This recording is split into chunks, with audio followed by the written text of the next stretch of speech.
আমাদের শ্রমিক দলের সভাপতি ডাক্তার ইনামুল ফরাদ ভাইয়ের ভোট চাচ্ছে আমাদের লোহাগড়ার অবশ্যই ভোট দেবেন এবং দোয়া করবেন।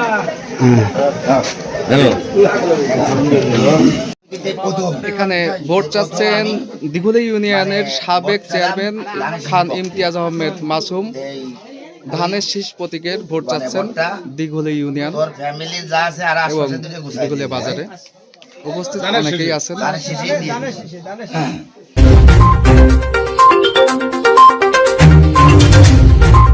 আমাদের শ্রমিক দলের সভাপতি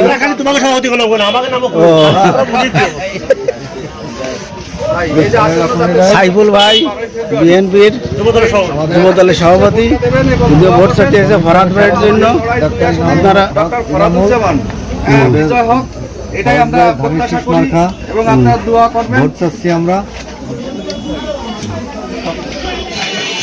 ভাষণ দেন। নড়াইল 2 আসনের ডক্টর ফরাদুজ্জামান আমরা বিএনপি যারা আছি সবাই আমরা একান্তভাবে কাজ করে যাচ্ছি এবং আপনি তো ভোট দেবেন। আমরা এই ধানের শীষ যাতে বিজয় হয় নড়াইল 2 আসনে সেটাই প্রত্যাশা করি।